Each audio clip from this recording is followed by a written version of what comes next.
and I stopped really caring about stinking, like a game changer for me in the outdoors, which was just like so dumb of me. Might be kind of gross, but I don't really care. I definitely made some mistakes. I lose a toenail every year. Hello, welcome back to my channel. If you're new here, my name is Nora and I believe life is an adventure. And thank you so much for being here and being along for the ride. So today I'm going to be doing a packing video, or more specifically what I packed. I took a hiking trip to hike the West Highland Way in Scotland. This is 96 miles through the Scottish Highlands. It was the most incredible experience ever, and I was really agonizing over what to pack. The friend that I went with and I were debating for weeks leading up to it. Everything from the backpack to the shoes to the accessories to base weight to all that stuff. I definitely made some mistakes while packing that made the journey much more difficult for me. So in this video, I'm gonna go through absolutely everything that I brought on the West Highland Way and whether or not I actually would bring it if I was hiking the West Highland Way again. Let's get started. What you're packing for the West Highland Way is really gonna also depend on how you're moving from place to place. And there's kind of two sort of trains of thought with this. The first is you carry absolutely everything on your back, everything that you need for the whole entire trip. And if you're camping per se, you would bring your camping gear and wild camp or backpack the whole entire time. I did not do that. Me and my friend, we did carry everything that we needed on our back. We were like little turtles going throughout Scotland, but we didn't camp. And I would say, honestly, at the time that we went, it was kind of like 50-50 between people staying in hostels and inns along the way versus people camping. So if you are gonna camp, you're gonna also need a ton of camping gear, and I'll kind of address that at the very end because I can't speak to it personally. But we did take everything else besides camping gear that we would need. There is another option, which is like the next level up. If you don't want to carry your full luggage, there's so many luggage transfer services so that you would just have a day pack and you could hike with a lighter pack, and then your luggage would be transferred to your lodging each night. This honestly sounds like such a good gig. The reason why we didn't do it is because it would cost more money. So just take that for what it's worth, but if that appeals to you, definitely do that. Our biggest thing was keeping our base weight as light as possible. Obviously we have food and snacks and different things like that, and that added weight. And the thing is, I didn't really get why base weight was such a big deal until I actually went out there and was hiking 20 miles a day. The slightest, the teeniest, tiniest ounce you feel. It's unreal. It's unlike anything I've ever experienced. And when you're hiking for so long, the pack weight and it being super heavy just like makes you more and more tired. So if you're sitting there and you're like, why do you care so much about base weight? You should, and it definitely makes your experience overall so much easier. So let's start with the most important piece of equipment for this whole entire journey. So my backpack for the trip was the Osprey 45 Fairview. I love this backpack. I got it a long time ago and it has been on every single trip possible. I've taken it on weekend trips, I've taken it on month-long trips. I've gone actual backpacking, like with the tent with it. And I didn't even think about getting another backpack because once again, I wanted to save money and I already had a pretty good backpack. And this did the job. Like, it's a very tough backpack. You can really put it through the ringer and do so much with it. It was not the best. The Osprey specific brand that I got, or the make that I got, is not necessarily designed for long distance hiking. Towards the middle of the hike, my shoulders really started to hurt. So it was a good backpack and it saved me money and it served me well. But I don't know if I did a hike like this, if I would necessarily do that again. And I have since upgraded my rigs. Another reason why I chose the 45 liter is because that is carry-on approved. So I was able to just put it in the overhead bin. Didn't have to spend extra money checking a bag. The biggest thing I can recommend with your bag search and figuring out what type of bag would be best for hiking the West Highland Way is you absolutely have to get something with a hip strap. The hip strap is so important. Don't even think about doing a hike like this without a hip strap, because that keeps all of the weight from the bag off of your shoulders and on your hips, and especially if you're a girl, it really, really makes like a super big difference. Once I got the backpack squared away, the next thing that I had to figure out were the shoes. Shoes objectively in a long distance hike are also just as important. I would recommend actually going to a hiking store. My friend and I went to REI and we tried on like a whole bunch of different shoes. So these are the ones that I ended up getting, and they are my current like resident hiking shoe. They're what I wear all the time. They're the Obos. I love them. My biggest recommendation for shoes is try them on at the store, like walk around. REI actually had like a little rock that you could climb up, which was really fun. And then get a size bigger than you think you need. I am prone to losing toenails. I lose a toenail every year, which is kind of crazy. Getting a size up will ensure and minimize the likelihood of that happening. I would also recommend doing like some walks with the pack and the shoes on in your neighborhood before you go hike the West Highland Way so that you can test everything out. I did one Saturday, like a 17-mile walk in these shoes to test them out and see how it would go. And it went like completely fine. And that's how I knew that they would be good shoes for the West Highland Way. Especially also, a side note, if you're prone to blisters, make sure you get a size up, because blisters come from moisture, and if you have a really tight shoe, you're more likely to sweat, all of that stuff. But I definitely recommend these, but the best shoe for me might not be the best shoe for you, so get your feet checked. And then a side note, I was gonna include this in the clothing section, but since we're talking about shoes, I'll just talk about it here. Get wool socks. I think for the West Highland Way, you only need like 3 pairs of socks, which might be kind of gross, but I don't really care. These are also from REI. They're relatively cheap and they're so good. Wool is quick drying and it just serves really well. Any sort of like thick sock is what you really want to just prevent those blisters, keep your feet in the right shape. Don't save money in the sock department, because feet health, especially on a trail like this, is really important. The next kind of like equipment thing that you really might need when you're hiking the West Highland Way is hiking poles. I really recommend them, especially around the Loch Lomond section. I have hiking poles here, but you can't take them in a carry-on. And I was traveling from the US to Scotland. So I just went to a co-op shop in Glasgow and just bought a pair. Glasgow's a big city and it's where the trail starts. So there's like tons of different things that you can grab there, and it makes life really easy. Okay, next piece of equipment that I would really recommend, especially for this hike, is some sort of rain gear. We saw people doing so many different things. Rain jackets and pack covers and all these things. We probably look ridiculous, but I personally really recommend a poncho. This is Froggy Togs. It's honestly a great brand. It's really cheap and not the best quality. Like I tore a hole. This one has a hole in it from the West Highland Way, but it keeps everything dry.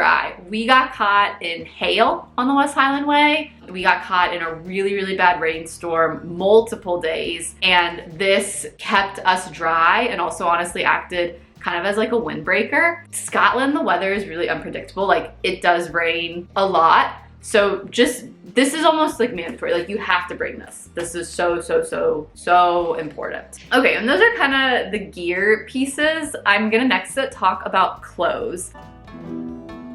So this is an area where I would recommend packing and then taking like 3 or 4 things out. I did not use nearly as many clothes as I brought, and I actually by the end was just wearing like the same thing every day, because once you find hiking like the clothes that work, you're just gonna keep wearing those. And I stopped really caring about stinking, so I don't know. One thing that was really important for this trip was hiking pants. I would really recommend pants over shorts for the West Highland Way. In the summer, midges are really popular and common. They're like these tiny little mosquito-like bugs, and having pants on will just protect your skin. I would also recommend pants because the sun is brutal. Like a low-key, a lot of the West Highland Way doesn't have a ton of shade. So having pants will just ensure that you have adequate sun protection, you're protected from the elements, and I just like cannot recommend them more. For the longest time, I was a legging hiking girl, and I wore leggings one day of the West Highland Way and I hated them. I thought that they were so uncomfortable and then immediately went back to my hiking pants, and now I think I'm like fully converted to being a hiking pants girl, which is kind of exciting. But the hiking pants that I got are from Patagonia. I love Patagonia for outdoor gear. I have so many outdoor items from them and I think they stand up really well and last the test of time. I got mine at REI and they just fit really well. Something that I really liked that they had was a drawstring. So they had belt loops, and the belt loops weren't my favorite because I don't really want to like be outdoors hiking in a belt, but you could tie. So they held up really, really well, and I just put these through the ringer. I wore them so much while hiking the West Highland Way, and they held up absolutely great. They're water resistant, they got tons of pockets, cannot recommend enough. Almost always I was wearing those pants, and then on days when it was not raining, my main outer layer was a Patagonia fleece. I specifically got this yellow one. I just hyped up Patagonia so much, but their stuff is truly amazing. This fleece held up so well and kept me nice and warm, but also this is easy to move around in. I also love with Patagonia, they have pockets. So what I would do while I was hiking was usually I would like keep my camera in my pocket and then I would just be able to pull it out really quick when I wanted to like take a video or film or anything like that. So I really recommend this specific pullover. One thing though about Patagonia, or I guess hiking the West Highland Way, is you really do need some sort of wind protection outerwear. I went back and forth so much about whether or not to bring an outer jacket. Just for reference, our hike was at the end of April and I decided not to, and I was completely fine every single day except for one. There was one day where I got really cold. I didn't have like a big outer jacket, which was just like so dumb of me. I don't know why I didn't bring that. Make sure you bring at least like some sort of puffy jacket to have protection. But I used my Froggy Togs as windbreaker protection and it actually kept me pretty warm. So even if you're going in the dead of summer, like I keep saying, Scotland is so unpredictable. Like it's genuinely crazy. So just bring adequate layers, right? Like you don't want to be stuck out there in the cold. That would not be very fun. Okay, so underneath the pullover, I had one long sleeve shirt from Lululemon that I wore so much. It also doubled as my airport shirt going to Scotland. And what I really like about a lot of things like Lululemon and Athleta are they're really good outdoorsy brands and they're quick drying. So there were a couple times where like my clothes stunk at the end of the day and I would actually like wash them in the sink and try to clean them and all that stuff. Besides that, so I had my hiking outfit. I had an airport outfit that was sometimes the hiking shirt, sometimes I had like one other shirt, and that airport outfit I wore for both flights. And any moving around the city, I wore it. And my airport outfit was black sweatpants that can kind of double as just like normal pants, just a shirt. And that worked. And I definitely recommend, like I said, these are not really like contests. Like it's okay to wear the same clothes over and over again and you'll save so much money on weight. So I had that everything airport walking on the town outfit, and then I also had pajamas, and the pajamas were just like really simple. They were like a big t-shirt and shorts. So I, over the like 9 days of our trip, I had 3 outfits, and I had some articles of clothing that I brought that I really wish I had not brought, like the leggings. But I say all that to say, like, you really don't need a lot. I don't know if this is gross, but you really only need like one hiking outfit, especially if you're really trying to cut down on weight. Truly just one will work. I swear, I promise. Just one town outfit, one sleeping outfit. That's all you need. And you save so much base weight that way. Okay, 2 other things in the clothing category. The first is a hat. I am crazy about sun protection, like just crazy about it.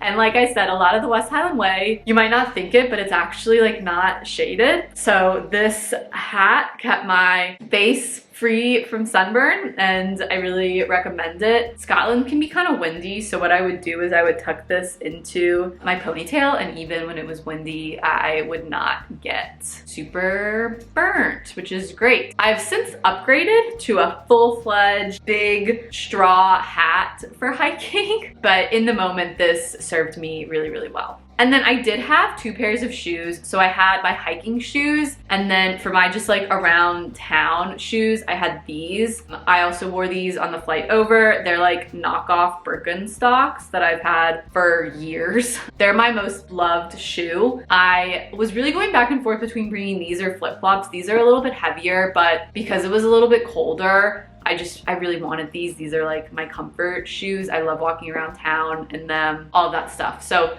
I brought these, and these were my around town, airport, if I got up in the middle of the night to go to the bathroom, like that, these were those shoes, and they served me just great. Now to get into some toiletries.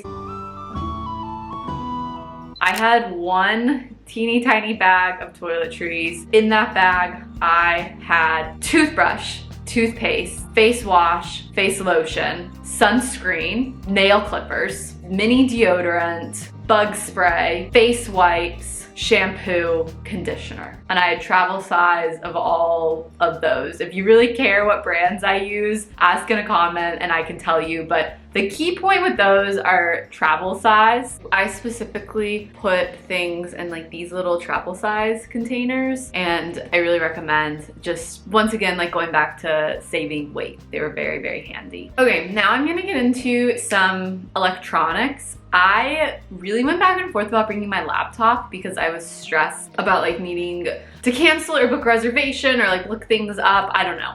But I ended up not bringing it, and I don't regret it. Our phones can do pretty much anything. It saved me a lot of weight, which is really good. I did bring my phone, and I had that the whole entire time. I also specifically had a portable charger. I don't know if I necessarily 100% needed this. My phone never died, especially because like I wasn't camping. And this did add a little bit of extra weight. This is like surprisingly heavy. It gave me so much peace of mind. Just because of that, I kept it. I also brought my camera. I was filming quite a bit, and I vlogged like the whole entire trip, and that also is like weight that's 100% worth it, because those videos are some of my most prized possessions. Another thing I brought, this one is super lightweight, but I brought an In Reach. Basically, this is a way to get in contact with loved ones even if you don't have cell service. My friend and I had like intermittent service, and we were able to like look things up on maps, but we weren't necessarily like scrolling or like watching videos while we were out hiking. And this, I just bring this everywhere, like any sort of travel situation. I always bring it because I never know when cell service is gonna fail. Like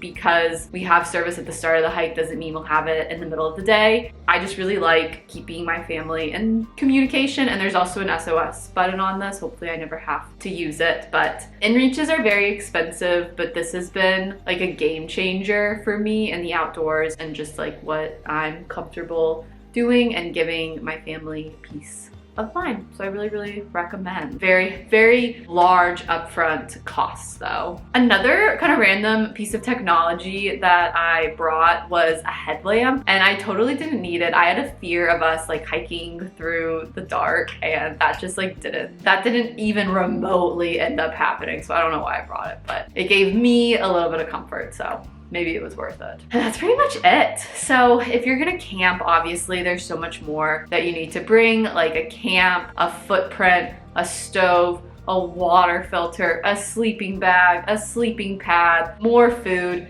But if you're doing what we did and you're staying in inns and places along the way, you're pretty much good. The beautiful thing about the West Highland Way is that even when you're really remote, there always seems to be like one place for lunch or one place for dinner. So our dinners, we didn't cook any. We always ate out, and that was just really convenient. And if you want to make it a really, really cool wilderness experience, you definitely can, but there are options. So once again, I cannot recommend the West Highland Way enough. It was such an amazing experience. And if you have any questions or want to see more packing videos from my different trips, leave them down below. Hopefully the goal that you saw with this video is that you don't need a ton of stuff. I could have gotten better, newer, more expensive versions of things, but it was just as easy for me to not do that and to save money. And yeah, at the end of the day, like the equipment you bring is gonna be such a small part of your experience. As long as you have like good quality equipment, you're gonna spend so little time thinking about your equipment and so much time thinking about the beautiful views that you see. So thank you so much for watching. I'll catch you in the next one. Bye.